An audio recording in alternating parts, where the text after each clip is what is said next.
again, good morning, ladies and gentlemen. We will immediately start with the second session of this morning, Destination Development through Mega Events, Curse or Blessing. There is a provocative title and so I guess we have a great panel and we can discuss it, the issue with real experts. First of all, I'd like to invite to come on the stage Holger Hübner. He is the founder of the Wacken Open Air. And as many of you know, this is a global phenomenon of a very specific community, yes. The metal community. Yeah, great. And I guess you brought a video. Yeah, video. So let's start with the video, and after that, Holger will introduce in the panel.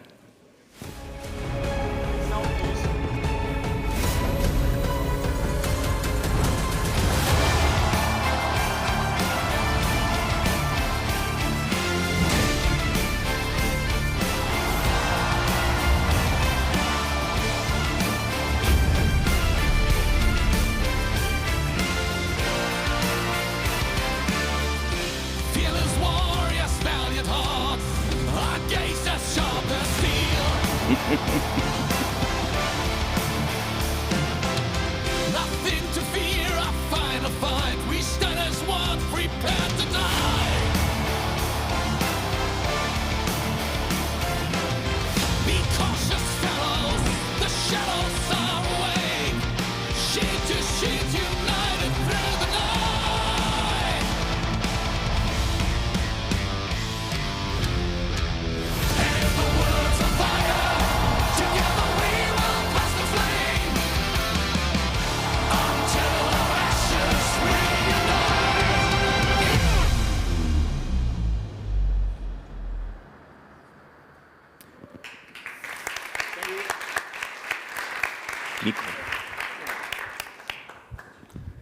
So, Holger, what about that? What have you done all these years? Tourism. Huh? Big tourism. Big tourism. Ah, that's interesting. Tell us on the green field, or about on this, the mountain, on the cruises, or on the holiday in Mallorca, all tourism. Great. And Wacken, one of the biggest, with 100,000 people each day, 4 days. So very huge.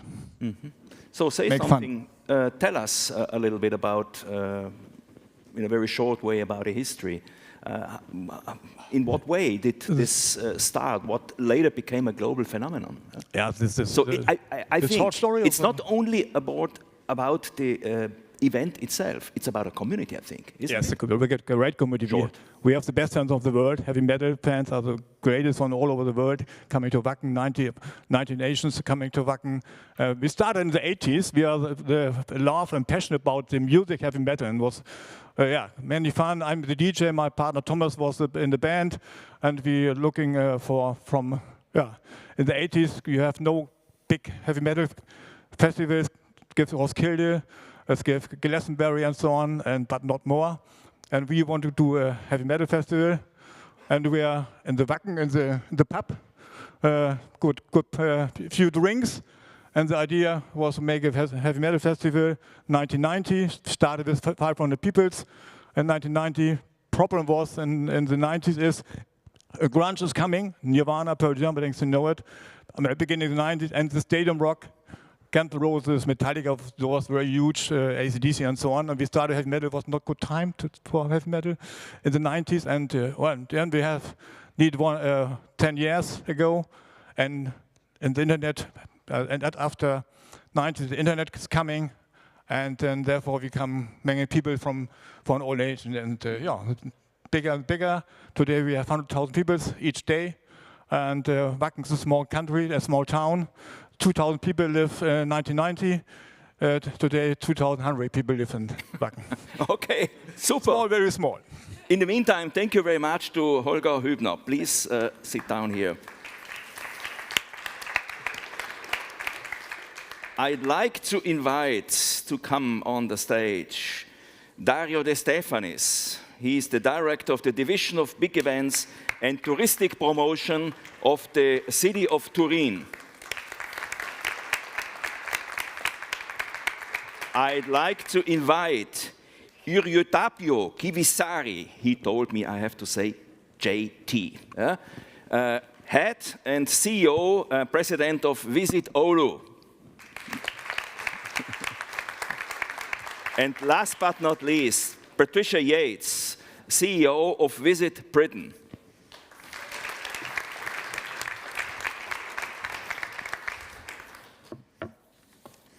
I guess we have a great panel here, yeah, you see.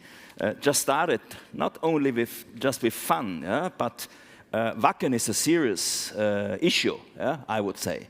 This is about a community. Yeah? So it's much more than just organizing a big event. So that's what I learned in this couple of minutes. I don't know whether this is always about communities, but we will see. Thank you very much. I'd like to start with Italy, the city of Turin. Dario, what was the most transformative mega event for Turin, and what lasting impact did it have? Yeah, thank you so much. Thank you for the invitation. Turin was well known. I mean, maybe it's too much known in the past, in the 80s, in the 90s, for two reasons. One was the Fiat, the automobiles group. Then now it is Stellantis. In the name of Fiat is Fabbrica Italiana Auto Torino. So the name of the city was in the logo, in the trademark. And the second reason was Juventus. Juventus is still Juventus. Fiat is no more Fiat, it's Stellantis.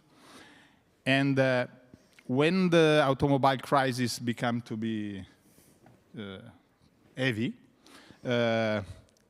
starts a transformation of the city, and the big events was the Olympic Games, the Winter Olympic Games 2006. We are surrounded by mountains. In 1 hour you can go easily to ski. So this was the big events. These transform the mentality of the people, mentality of the municipality, the proudness of the people work in the city. And brick on the brick, year on the year, we transform the city.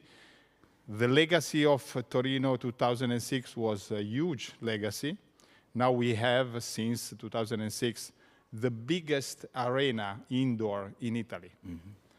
And a lot of arenas for doing winter sports, like short track, hockey, ice dancing, etc., managed by the city and managed by private. So we start to have new events for many years, and as I said before, a new mentality in the institution, in the private sector, and we start to attract federation, events big and not big, and talking about today, we have the ATP finals. Maybe you know the tournament, the tennis tournament, and we are lucky because we have also the #1 in the world, that is Mr. Sinner. After London, they come to Italy. Why? They come to Torino, because we have the biggest arena indoor in Italy. Mm-hmm. That was a legacy from Torino 2006. So this was a big event, and we have a sort of storytelling, and we are on the map again, with a new positioning and a new proudness. That's the story in a short term. Yeah, thank you, Dario. Olympic Games were, in a way, the starting point of the transformation, of the biggest transformation. Clear, there was an industrial transformation of the city, from Fiat to Stellantis, but there was also, let me say, a kind of societal transformation, isn't it?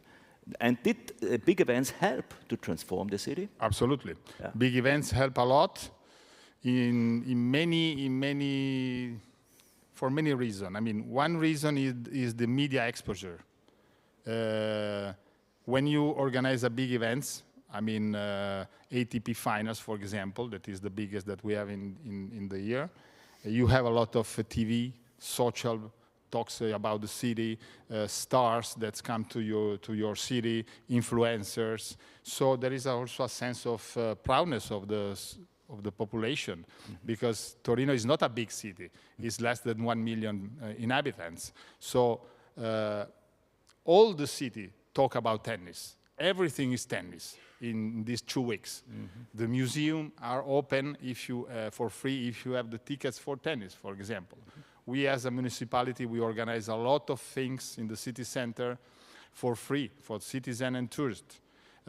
Taste of food, workshop on sports and tennis, books presentation, and many other things, parties, and so on. So this is the occasion when all the city is involved in these big events. It's a huge investment, but for 2 weeks, the city really changed aspect. And the positioning the worldwide media as a point of reference is crucial. Let's move from one Olympic event to another one. 6 years later, we had the Olympic Games in London in 2012. Patricia, did the Olympic Games change not only London, but even UK?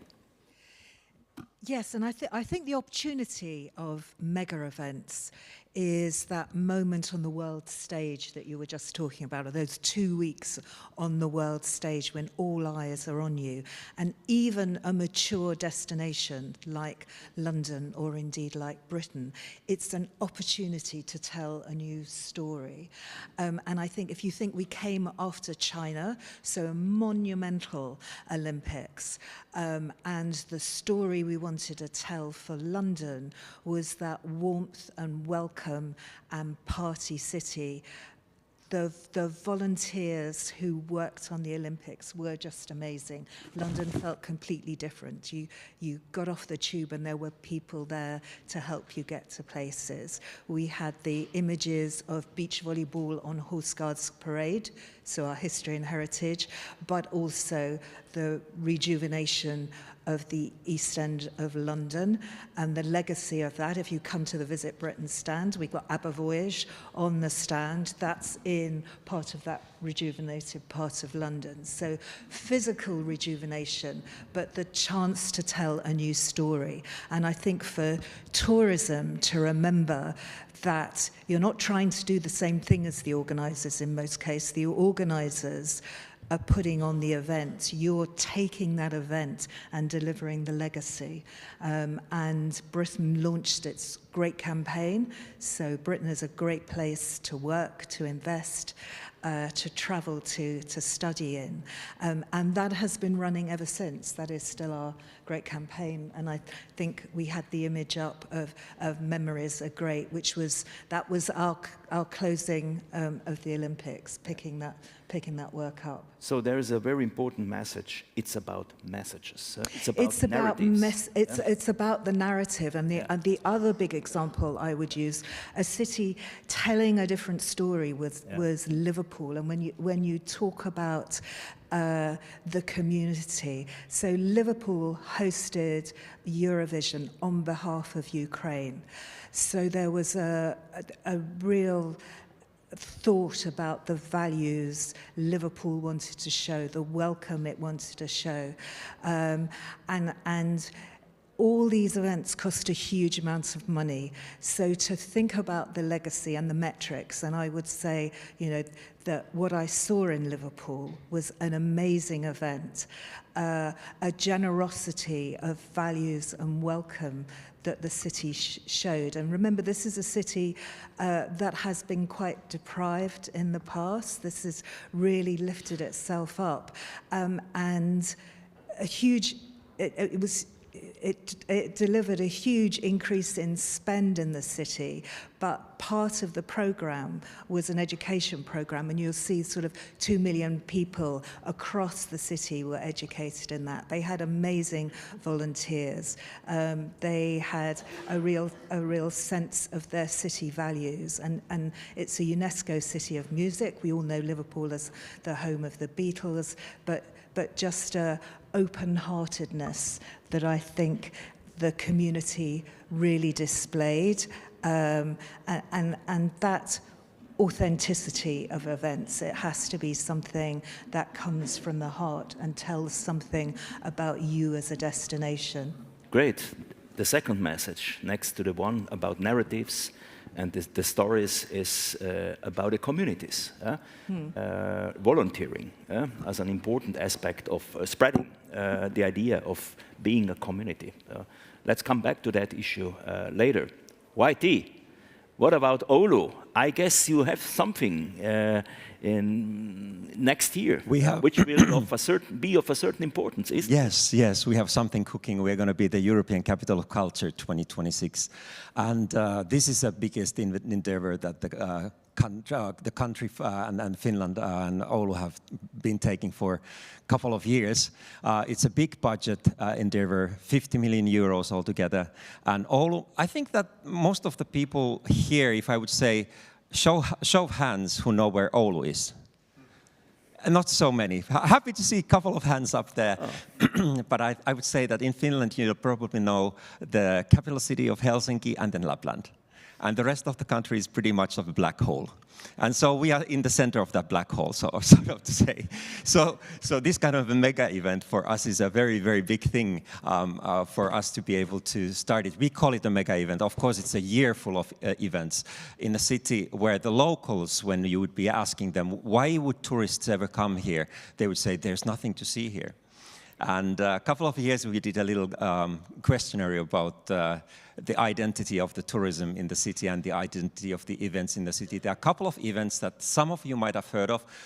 My dear colleague here was showing you images of a metal concert, and Oulu is also a host of Tuska event, and also it's known for great music festivals as well from the past. But this place is not known for any other things, really, when you ask the locals. So we actually addressed this before the 2026, and we decided our theme will be cultural climate change. So it's for the locals to actually get the value of themselves, of the identity of the city, because the city was the place where Nokia was developing the mobile phones. Maybe you still remember the tune, dee-dee-dee-dee-dee-dee-dee-dee-dee-dee. And some might still even have this on your phones. But it's a technology city when you ask the locals. Now it's going to be an event platform.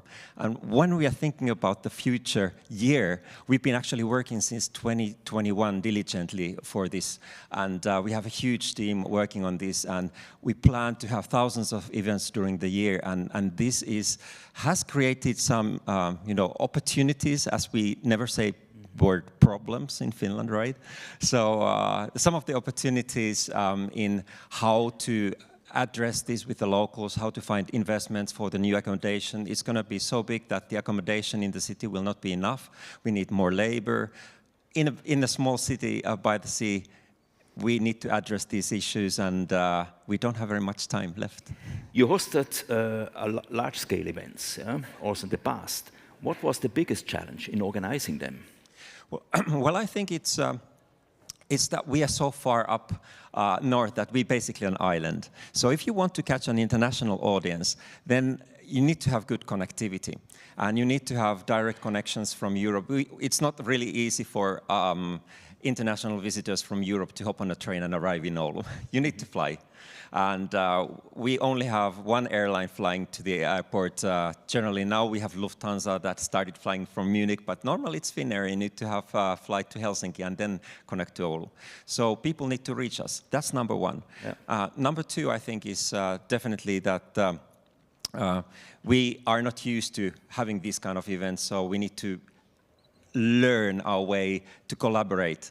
And in Oulu 26, we are, for example, having 40 municipalities and cities working together. And this has opened a great, I would say, blessing for us in a way that learning to work together and developing things together will carry us with the legacy for the coming years as well. Yeah. Great.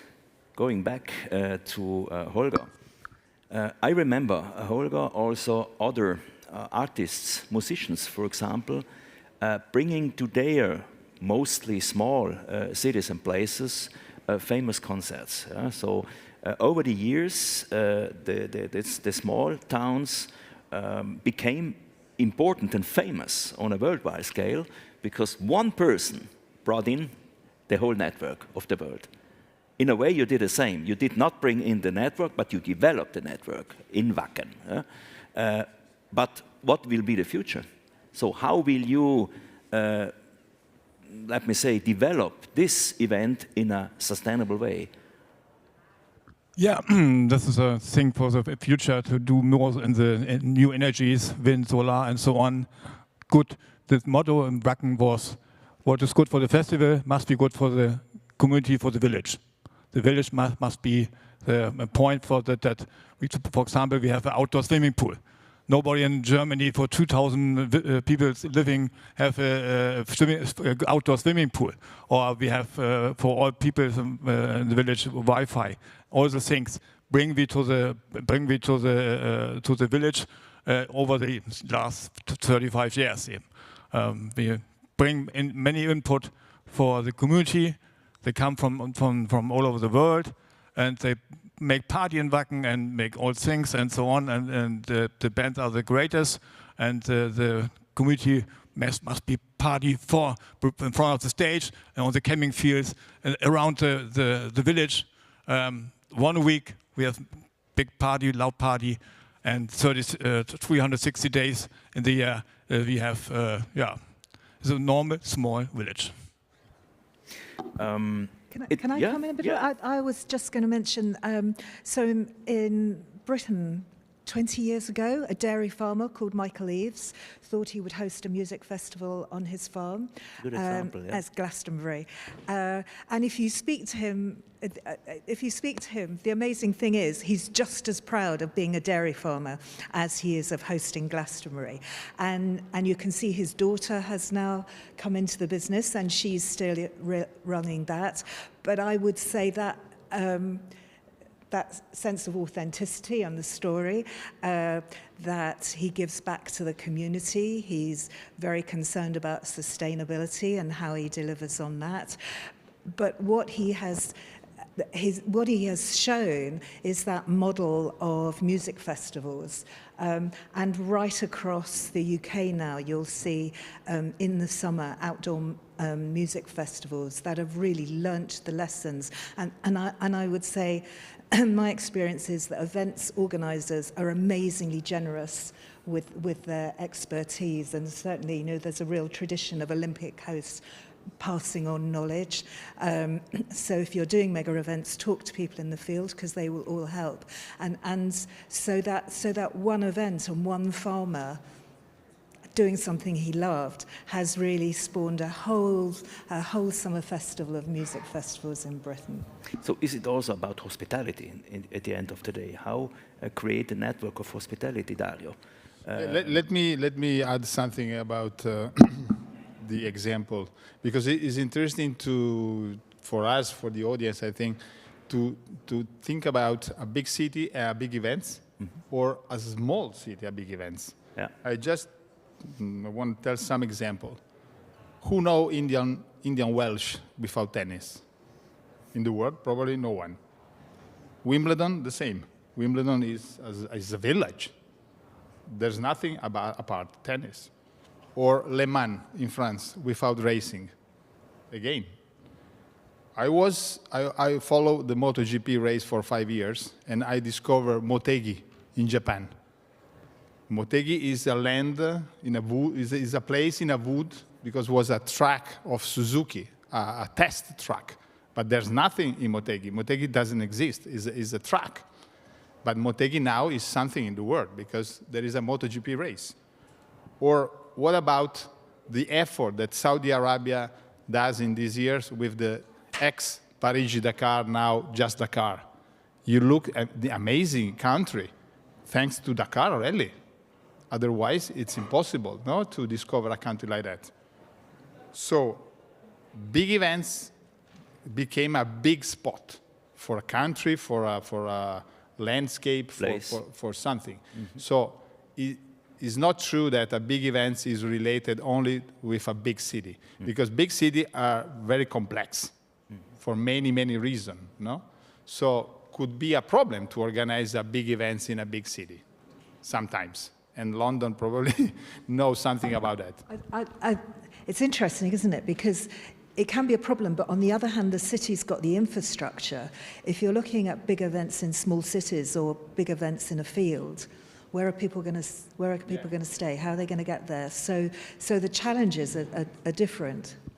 Absolutely, absolutely. So Glastonbury is the same than in Wacken, but Glastonbury is 20 years older, back also a farmer. We are working Wacken also with farmers. That's the land that we have 400 hectares, it's only from the farmers, and we have, when not the festival, the cows are on the green fields, we have green fields, and we have no racetrack or beton fields. Therefore, this is, when the festival is ready, is over, then comes the farmer, makes the country, and all things fine then. And the same then in Glastonbury. And we must do for 100,000 people infrastructure, from solar to wind, aggregates and so on, for power, water. We have a beer pipeline in Wacken that we have for last 20 years. Had a good story in the New York Times. In the New York Times, 2 stories. One story is a good story, one is a bad story. The good story was Wacken has a beer pipeline, and the bad story was Trump has cancelled any things, and that was a bad story. It was 10 years ago. Yeah. Whitey, around the idea of the events and big events in a particular way, we are always discussing about impacts these events can have. You organized many events, and obviously you do it also in a public function. Yeah? Can you plan in a detailed way the impacts, or are sometimes development and dynamics not under control of all those organizing these events? How matching this? I would say that no event is completely in control of the organizer. There's always unforeseen things that happen. But in the world of social media, where things can be adapted and changed quickly, I think that one great example from Oulu is the World Guitar World Championship. I think we in Finland are very good in inventing things out of thin air, like the 5G, 6G mobile connections, but air guitar is a great sample of that. It has a message that when you're holding an air guitar, you cannot hold a gun. Mm-hmm. And in the world that we're living in today, I think that when we started the event in Oulu, nobody was expecting it to have an impact. And now competitors from all over the world actually come there and do their best in performing with their imaginary air guitar and create a great show. And if it comes to other things like organizing sports events and so forth, I think that the most important thing is that how they will carry on in the future in the community. Will it increase the number of beds? Will it create pride in the community? Will it create extra services for the locals? Will they be sustainable? For example, in Oulu, we already see that one of the things that we've done to prepare for the next year European Capital of Culture, in Finland, we have a certification, Sustainable Travel Finland certification, awarded by Visit Finland. And Oulu was one of the first big 6 cities of Finland to get the certification. So we've been working with the local companies, which are the core of our infrastructure, to make sure that we are a sustainable destination, as sustainable as we can be without greenwashing. So these kind of impacts, we did not maybe plan 21 when we started planning, for example, for next year, but these have been the steps that have been happening when people have gotten excited about the events to come. just in a short way about this event of the next year, so the European Capital of Culture. You are not alone. I guess there are many cities, isn't it? There are 2 cities every year, and we've been basically learning from the previous years. There are mistakes, and we are benchmarking to make sure that we are not making the same mistakes and learning from the successes of the others, of course. But I think we will make our own mistakes, and the next 2 countries and the cities coming after us will learn from us as well. So it's a learning curve. Every single event is a learning curve. Patricia, when we talk about learning, competences, Visit Britain, in what way can you give an idea and a sense of organizing sustainable and responsible events for the whole country? So is there a message in how can you develop these competences also for the different places you have, great places? So you have events, but in the near future, other events should come up. So can you transform, or can you give these messages to others, and how do you do that? I think, you know, we're just looking at our 5-year strategy and where do events fit in that, and what sort of scale events are we talking about? Are we talking about growing our own events, or are we talking about competing for global events? And certainly what we're seeing in the competing for global events is they're becoming more and more expensive to get. So I think you have to be absolutely clear that you've got the money and you know what you're doing. And you know, while I was showing those Liverpool metrics, that you are brutally hard with yourself on benchmarking at the beginning and getting a third party to evaluate at the end to see what you truly have delivered. And I think that is best done by, Liverpool got their university to do it, so somebody that actually runs the ruler over you, because these events are so expensive. But then how do you, you know, we're all looking to be sustainable and to grow regeneratively, so how do you use homegrown events or grow events that can help attract people during the winter months and during the shoulder months when business is quieter, and what's the role then of the tourist board in starting events rather than competing internationally? And I think that's probably where our discussion is on that at the moment. But in general, if you're doing an event, know what your ambition is and measure it would be my advice, because you will find that we're all human and we all want it to be a success. So it's very easy to change the metrics when you're halfway through and think, no, we're a real success because we did that, and forget that wasn't quite what you were aiming for. Yeah. Dario, sometimes we hear about the so-called crowding out effects. Sorry? So crowding out effects, when regular guests do not come in a destination in the moment of the big event, because they try to avoid a big event and they probably come back later. Is this something which you experienced also in Turin? Or because with the ATP finals, you showed us that the community is part of the event. But sometimes it's the other way around. So guests try to avoid a city as long the event is there. We are lucky at the moment because we are not a tourist destination, because if you are not Italian and you have to visit Italy for the first time, Torino is not the first choice. This is for sure. You have to go to Rome, to Capri, to Florence, to Venice, to Milan to do shopping, and then maybe to Turin. So we don't have this kind of problem. The problem that we can have organizing big events in a city like Torino are others, are daily problem with local people. Traffic jam, street closed, CO2 emission, garbage, no respect for areas, green areas, animals in the park, and so on and so on. So this is the issue now. This is the issue now. Also because, as mentioned the colleague, You can write easily in the social media, I saw this, look the picture, what a mess, there is a problem. No, so the citizens are very quickly to say something that is wrong. And this is for the municipalities a problem. So this from one side. The other side is to clear, understand, and say to the people how you use the money, the public money, to do what? To do what? Because these are public money. So this is very important. So what to do?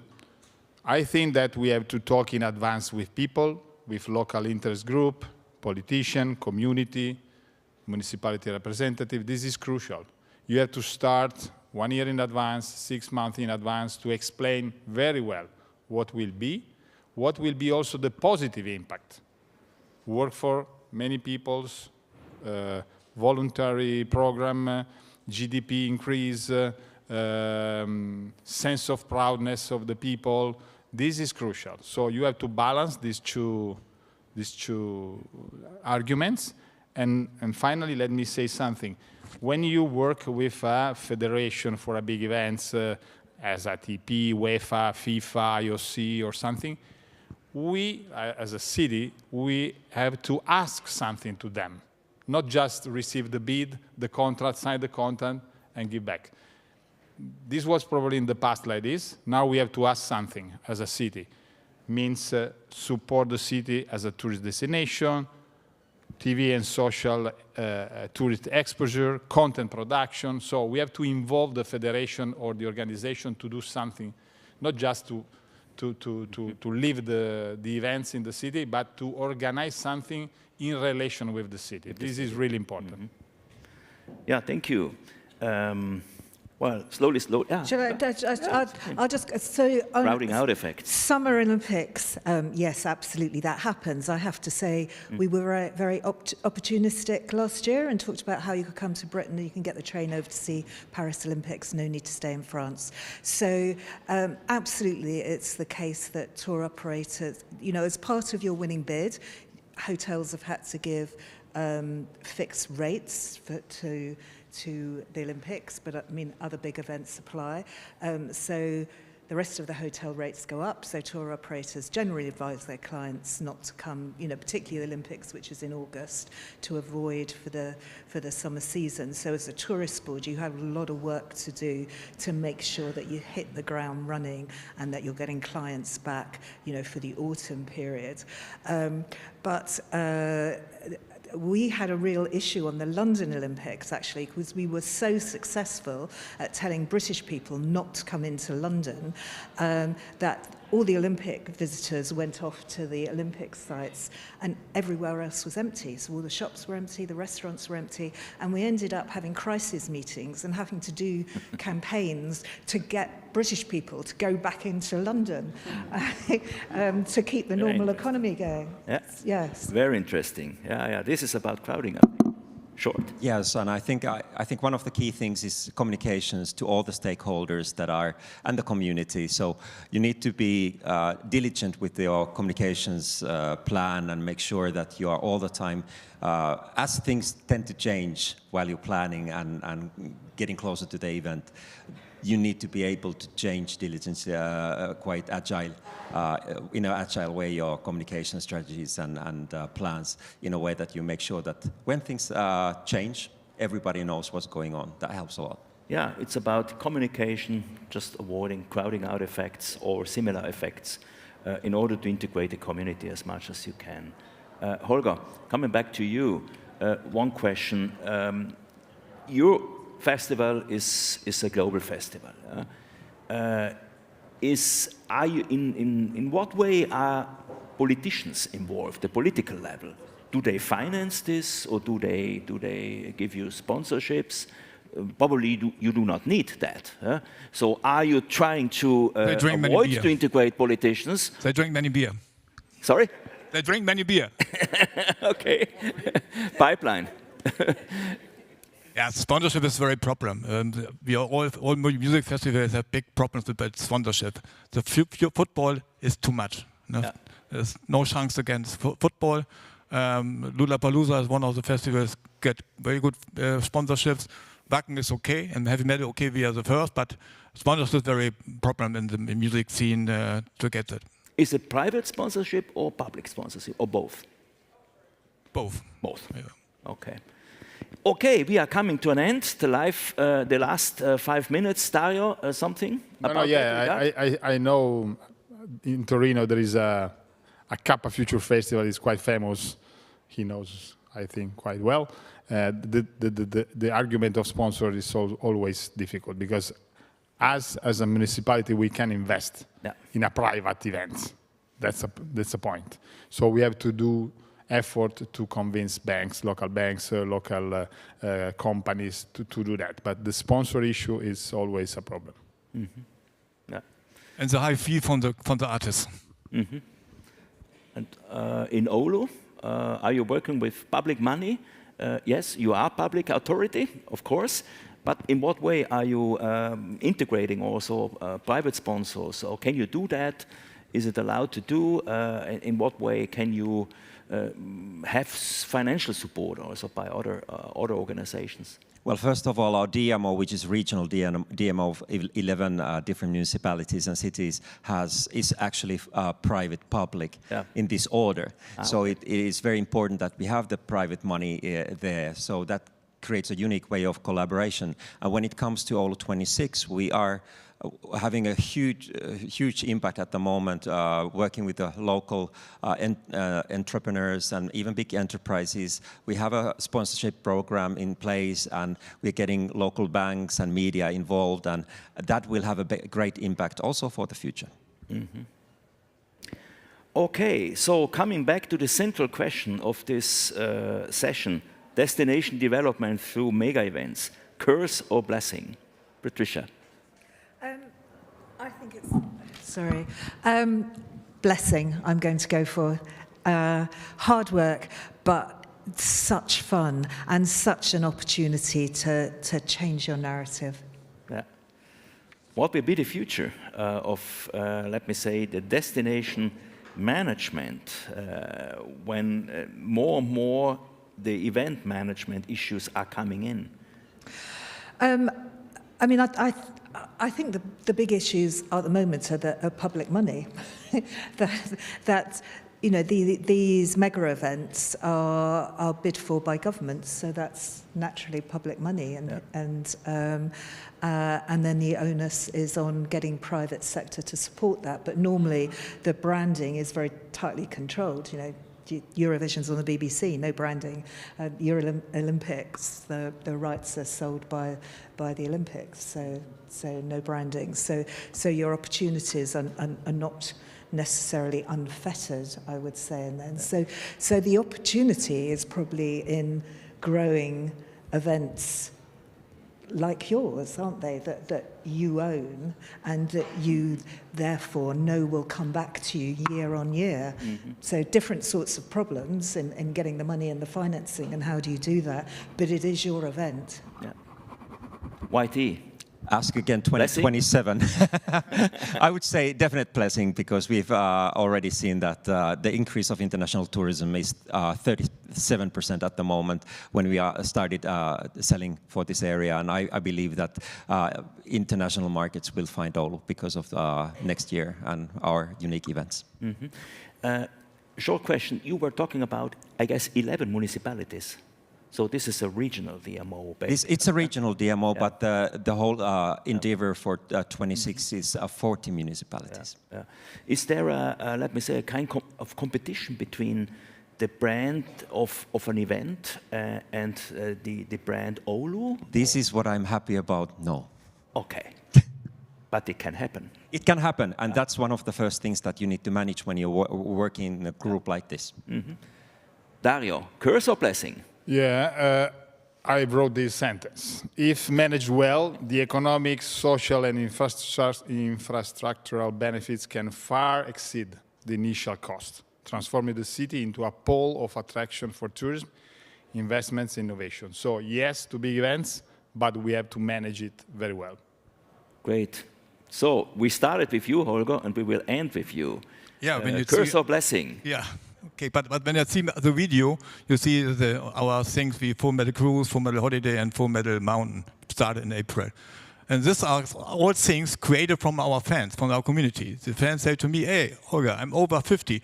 I have no fun to laying in the mud. Please make it for our community other things. But Wacken is not a hill, Wacken is not a boat, Wacken is not an island. Therefore, we do this Full Metal Holiday, Full Metal Mountain, and Full Metal Cruise. And this we do very successful with the community heavy metal, the same than in Wacken.